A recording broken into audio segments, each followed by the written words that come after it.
여러분들 안녕하세요. 2014학년도 연극영화 임용시험 문제풀이 네 번째 시간입니다. 계속해서 문제를 풀어보겠습니다. 네, 21번이거든요.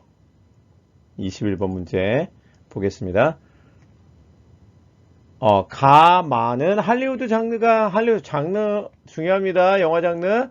각기 다른 시대에 담아낸 사회적 심리적 의미이다. 가마와 보기의 영화를 바르게 연결한 것은 이것은 여러분들이 어쨌거나 세계 영화사를 통해서 이런 작품들에 대해서 조금 익숙해야 되고요. 아무래도 그리고 최근 작품들, 뭐 90년대 가까운 작품들은 아마 여러분들 평상시 생활 속의 영화를 좀 보셔야지만 알 수 있는 문제가 아닐까라는 생각이 듭니다. 이 부분을 어쨌거나 이거 한번 정리해볼게요. 자본주의 사회에서 계급 간의 적대와 신분 상승이 불가능성을 보여주고 있다. 신분 상승의 불가능성을 보여주고 있다. 예, 이게 바로 이중배상하고 길다이죠. 네. 그리고 냉전 시대의 공산주의 세력과 이념에 대한 두려움을 은유적으로 표현하고 있다. 바로 지구 최후의 날과 신체 강탈자의 침입입니다. 여러분들 지구 최후의 날은 그 해리 베이츠 단편 소설 지배자에게 고하는 작별을 바탕으로 로버트 와이즈 감독이 1951년 만든 SF 영화입니다. 핵전쟁과 정치가에게 진령내고 있던 당시 관객들에게 전율을 안겨주기도 했는데요. 거의 다큐멘터리와 같은 스타일로 시작하여 현란한 특수효과와 인상적인 인물 표현을 거쳐 반전의 메시지를 아주 오싹하게 표현했던 영화입니다. 네.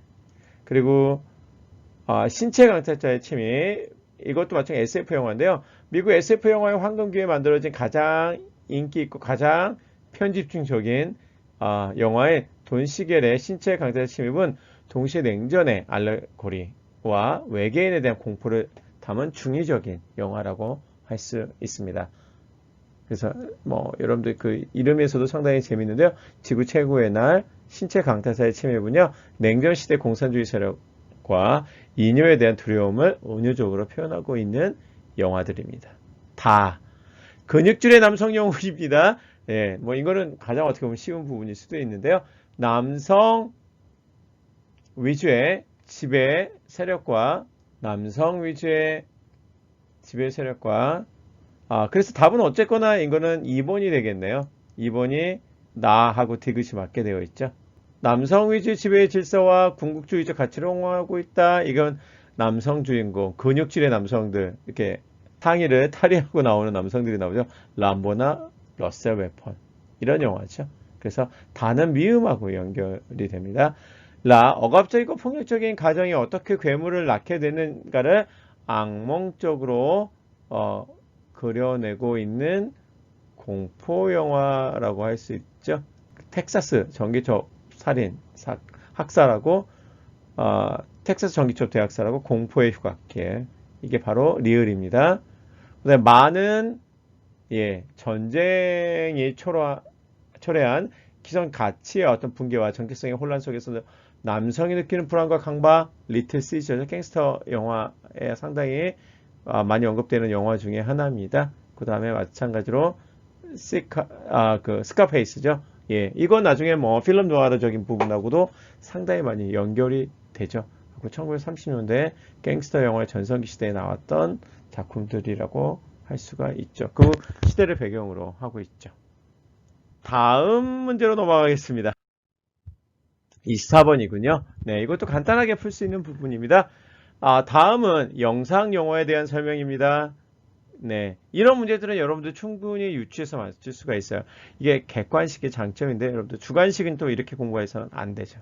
A는 촬영을 녹화할 때 버튼을 눌러서 이건 숏이 될 것 같고요. 네, 답은 그러면은 3번이 되겠네요. 네, 그래서 A는 숏이고요. B는 테이크. 테이크는 슛과 같은 뜻으로 사용되기도 하지만 기술적인 면에서 만족스러운 그림이 얻을 때까지 동일 장면을 반복해서 촬영할 때 각각의 촬영분의 번호를 붙여 구분한다. 우리 그 테이크 넘버가 있잖아요. 그리고 시퀀스는 장소, 액션, 시간이 연결되어 있죠. 그죠? 이런 어떤 장소적인 연결성을 담아내고 있는 부분이죠. 액션, 시간, 시퀀스입니다. 혹은 내용의 연속성을 위해서 다른 장소와 시간대로 바꿔가면서 하나의 에피소드를 이루어진다. 그렇죠. 굉장히 잘 설명하고 있습니다. 용어를. 이 부분에서. 그래서 좀 쉽게 구할 수 있는 문제였어요. 이야기가 시작되고 끝이 나는 내용적으로 독립적인 구성단이라고 할 수 있다. 바로 시퀀스입니다. 예, 여러분들 쇼, 테이크, 시퀀스, 컷 이런 부분에 대해서 개념들을 좀 명확하게 해주시면 좋을 것 같습니다. 네, 24번의 정답은 바로 3번입니다. 다음 문제로 가겠습니다. 네, 이것도 뭐 간단하게 차이나타운에 대한 영화 내용입니다. 다음은 영화 차이나타운 중 일부를 요약한 것이다. 미추친 사건이 수행하는 역할과 기능을 가장 적절하게 설명한 것은 이 부분은 뭐 아주 이게 좋은 문제이기보다는 아주 뭐 앞으로 이 영화가 차이나타운의 영화는 참 중요한 의미지만 이 부분처럼 문제가 나오지는 않을 거예요. 처음 보는 여성을 만났는데 그녀가 진짜 멀레이 부인이다. 그러나 이 여성은 자신에게 남편의 어떤 외도를 조사해달라고 요청한 그 여성이 아니다. 그는 기티스를 고용한 적이 없으므로 그의 불법적 행동을 이유로 사설 탐정 자격증을 빼앗을 것이라고 말하며 사무실을 떠난다. 이거는 뭐 간단하게 5번입니다. 주인공 삶의 결정적인 사건으로 이야기의 방향이 급격하게 전환되며 주인공의 삶과 삶의 균형을 뒤흔드는 선동적인 사건이 발생하게 된다. 이야기 진행하는 데 있어서 상당히 중요한 사건이 되는 부분이죠. 예, 그 부분을 수행하는 기능을 하게 되는 거죠. 예, 정답은 5번입니다. 네, 30번 문제입니다. 이거는 영화 산업에 대한 제작에 대한 부분이죠. 영화의 프리프로덕션 과정의 프로덕션 디자이너의 업무 역할에 대한 설명이다. 맞는 것은 영화는 프리프로덕션 단계, 프로덕션 단계, 포스트 프로덕션 이렇게 세 가지 단계로 구성되어 있죠.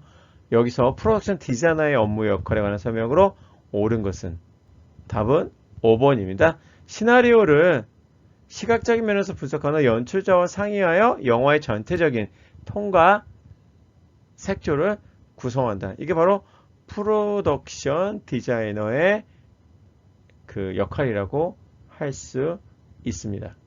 네. 이것도 뭐 특별하게 아주 의미 있는 문제는 아닌데 여러분들 하여튼 제작 과정에 대한 부분은 단계별로 한번 확인해 보는 부분이 필요합니다. 그리고 문예 영화에 대한 부분입니다. 한국 영화사 부분이에요. 문예 영화에 대한 설명으로 옳지 않은 것은 1960년대 한국 영화에서 중요한 미학적, 제도적 현상이었던 문예 영화는 영화 제작 편수가 급증하면서 오리지널 시나리오가 부족해지자 이미 예술성을 인정받은 문학 작품들을 각색하게 되면서 등장하였습니다.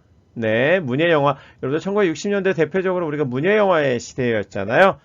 한국 영화의 르네상스라고도 얘기하면서 이때 다양한 문예 영화들이 많이 나왔죠. 그 문예 영화 발생하게 된 어떤 계기, 여러 가지 사회적 현상, 그런 부분에 대해서 설명하고 있습니다. 한번 자세히 읽어보겠습니다. 밑에서부터 읽어보겠습니다. 5번부터. 만추를 둘러싼 논란을 계기로 문학작품을 원작으로 한 영화에서 예술성이 있는 우수한 영어로 개념이 확대되었다. 네, 만추도 이 60년대 그 문학작품을 배경으로 한 영화였잖아요. 문예 영화였습니다. 그래서 문학작품을 원작으로 한 영화에서 예술성 있는 우수한 영화로 개념이 확대되었다. 그전에는 문학작품의 어떤 그 영화와 각색 그 부분에 대해서 중심을 맞췄는데 이 부분에 예술성이 있는 우수한 영화가 인정을 받게 되었다라는 얘기죠. 네, 맞습니다. 4번 문예 영화 시대에 다소 느슨했던 검열로 인해 창작의 자유를 상대적으로 누릴 수가 있었다. 그렇기 때문에 60년대 문예 영화가 굉장히 발전하게 되었던 것이죠. 약간의 느슨한 검열을 문예 영화를 만들면서 당시 어떤 시대적인 배경이나 사회적 이슈를 다루는 데 있어서는 좀 피해갈 수가 있었죠. 그런 부분이 아무래도 중요하게 다가왔던 것입니다. 세 번째, 1968년 우수영화 보상제도에서 문예영화가 시에는 급속하게 쇠퇴했다. 바로 60년대 말이죠. 그래서 이런 부분, 이런 보상제도가 있지 않는 한, 실제적으로 한국 영화를 진입하게 하는데 좀 어려움이 있었죠. 네. 그래서 이 내용도 맞습니다. 두 번째, 서구 모더니즘의 언어를 빌려 과감한 영화적 실험을 시도하기도 했습니다. 그렇죠. 모더니즘의 언어로 과감하게 영화적 실험들, 특히 김계원 감독의 영화라든지 뭐 유현목 감독의 영화들이 그런 부분이 좀 이런 부분이라고도 할 수 있죠. 원작이 된 문학 작품은요, 일제 식민 시대의 것들로 일제 식민 이런 부분은 한정했다라는 건 상당히 쉽게 구할 수 있는 답입니다. 아니에요. 한정되어 있지 않아요. 왜냐하면 우리나라 고전 작품들이 있기 때문에 61년 벽두부터 영화계가 소련했다. 이건 한국 문예영화 이야기에 나온 내용입니다. 두 편에 보세요. 이렇게 춘향전이 인기가 많았어요. 당시 뭐 심청전이라든지 다양하게 어떤 우리 전래 동화를 전래 이야기를 영화한 특히 춘향전이 그 대표적이죠. 같이 개봉을 하게 됐어요. 홍성기 감독이 만든 영화하고 그 다음에 신상옥 감독이 만들었던 그 춘향 두 개가 동시에 개봉하게 돼서 맞는 어떤 인기를 구가하게 된 경우도 있었습니다. 네, 그래서 답은 1번입니다. 이렇게 문예영화까지 여러분들 다 아시다시피 문예영화란 문학작품을 원작으로 해서 시나리오를 구성하여 만든 영화를 말하죠. 네, 그래서 문예영화에 대한 부분도 여러분들 한번 확인해 보시면 좋습니다. 네, 그러면 문제풀이를 오늘 여기서 마치고요. 다음에 또 계속해서 문제풀이를 진행하겠습니다. 네, 감사합니다.